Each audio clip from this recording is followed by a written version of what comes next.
The Sign of the Chrysanthemum by Catherine Patterson. Chapter 2, King of the Pirates. There was a cloud across the moon, but retainers from the great house had brought torches, and in the pale light the serfs of Lord Yoshikuni, daimyo of Awa, moved in two ant-like lines up and down the gangplank. Sweat rolled in streams from the top of Muna's head and was absorbed by the cloth he had tied around his forehead. Like the others, he groaned a sort of sing-song chant as he worked. Up the gangplank went much of the rice that they had labored so hard to produce. Down the gangplank came rolls of silk, the Chinese wines, and the other delicacies of court life in the capital, which their daimyo desired in exchange. Although he kept his head bent, Muna's eyes strained each time he boarded the boat and climbed down into the hold. He must find a hiding place that he could slip into without attracting notice. Boy, stack the rice over there against those bales. Muna shuffled over as though he were the dim-witted serf the overseer thought him to be. But when he got to the spot, he put the bale down carefully, leaving just enough space for his own body between the two sacks. Hurry, stupid one, the overseer called down into the hold. Arrah! Watch out! That's pottery. Don't drop it. Muna nodded as stupidly as he could, climbed the ladder with the bale of pottery, and shuffled down the gangplank.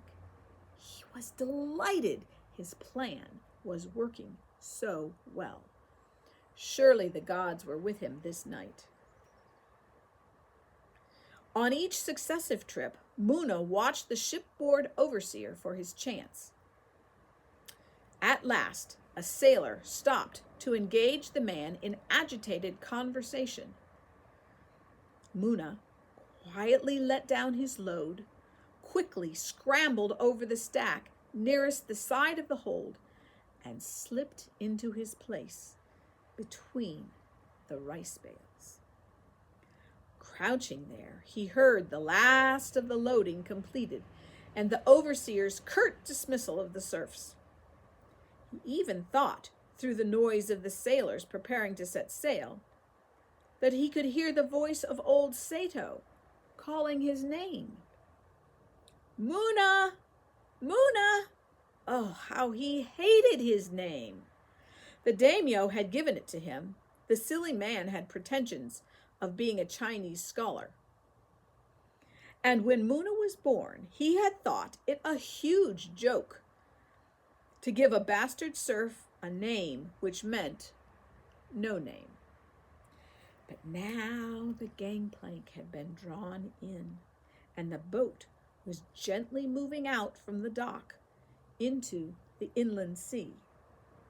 At first, Muna could feel nothing but the thrill of his adventure as he sat hunched over in the dark hold between the bales of rice.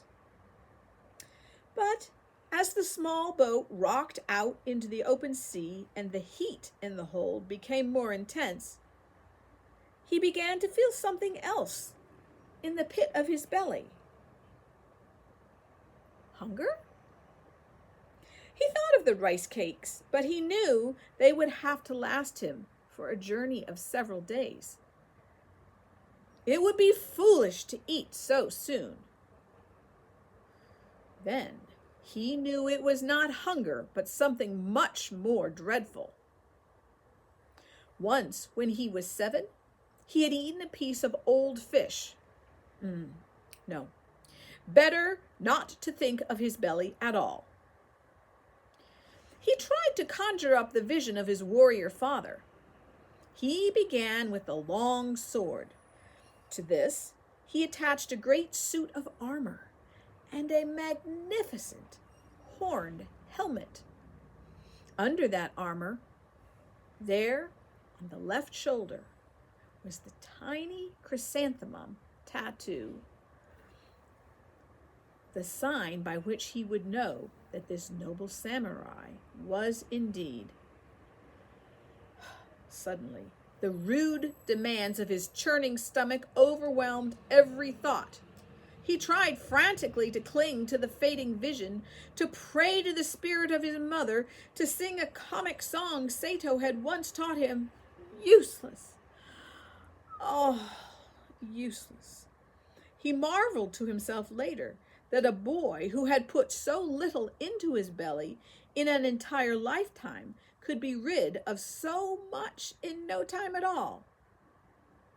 He mopped up as best he could with his headcloth and fell asleep, exhausted. On deck, the Ronin Takanobu helped himself generously to another bowl of rice. "See here," the captain complained, "you've nearly eaten up our supplies by yourself. I should have known better than to take on a Ronin to protect us. All the way over, not a pirate in sight. Just you, filling your great belly with my rice and guzzling down all my wine." He shook his head hopelessly. Takanobu roared with laughter, letting bits of the precious rice fall out of his mouth. "Oh, come now, Captain. You're a lucky man to have me aboard. I could scare a fleet of pirates just by snoring." He laughed again at his own joke, then, with his chopsticks, delicately picked up each dropped grain and popped it back in his mouth. The captain watched, his lip stuck out in a pout. "How came you to be a Ronin, Takanobu? Did your lord catch you stealing? Or did the gods mercifully take him to paradise when they saw him being hounded to death by his own retainer?" The Ronin's eyebrows went up in mock surprise. "You're a wit, Captain. I have underestimated you." "But no, I became a Ronin by choice." "Your lord's choice, no doubt." "Ha, ha, ha. A wit, a great wit." Takanobu finished off his meal with another cup of the rapidly dwindling rice wine. "To you, my lord captain." He pretended to salute his reluctant host, then made his way a bit unsteadily across the deck and climbed down into the hold. He was too tall to stand upright below deck, but he seldom wanted to. He flung himself down upon the mat that he used for a bed and prepared to sleep.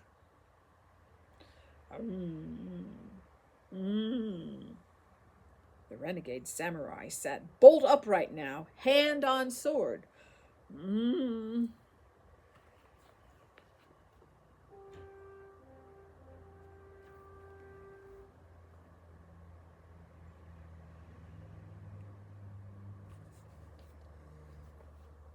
The groaning came from the pile of rice bales in the stern. Fully sober now, Takanobu crept across the floor and knelt against a bale, listening. Now, along with the groaning, he could hear steady breathing. Whoever the groaner was, he was asleep. There could be no question of that. Silently, Takanobu moved back to the hold's opening and climbed the ladder. There, on deck, the night watch turned his lantern to see who approached. "I need this lantern, sailor." The seaman opened his mouth to protest, but they had all become so accustomed to the high-handedness of the warrior that he simply shrugged his shoulders as Takanobu disappeared into the hold once more.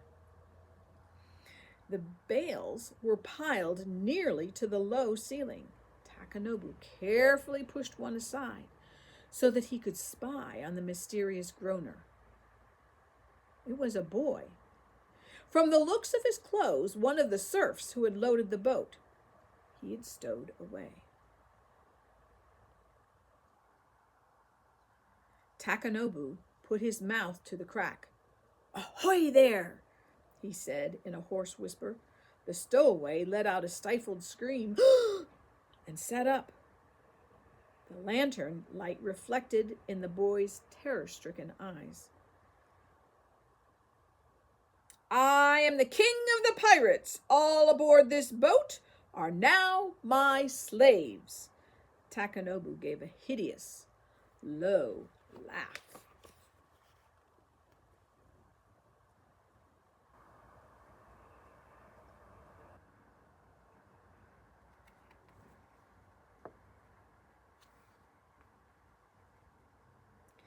Muna had no plan, no thought, except that he would never be a pirate's slave.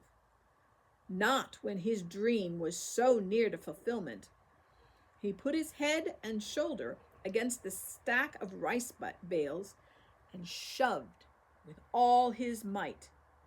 Takanobu jumped out of the path of the tumbling bales, holding the lantern away from his body. He had no desire for his little joke to end in the burning up of the boat. Meantime, the boy was scrambling over the fallen bales, headed for the ladder. Before he was halfway up, the warrior's hand held him fast by the back of his tunic. "Not so fast, puppy. If I put this lantern to your rear, you'll turn into an unhappy firefly." "Let me go, you pirate dog!" Muna kicked backward furiously. "Ouch!" the Ronin cried out in respect. "Not a puppy, nor a firefly. You are a veritable donkey, my lad. Come now, up the ladder you go." He released his hold, but before Muna could gain the top, Takanobu had drawn his long sword and, barely touching the boy's buttocks with it, followed him up the ladder and out onto the deck. "Captain!" The captain and most of the crew came running. They had heard the noise of the falling bales and knew that the Ronin was chasing more than rats. "See what I've found you. Now admit it. I'm worth all the rice and wine I've cost you." "You said you were a pirate," the boy cried out. So I am, in a manner of speaking." The sailors roared with laughter. The boy's shoulders drooped. Takanobu replaced his sword in its sheath and handed the lantern to one of the sailors. "Come, Captain, a little rice for our hold rat."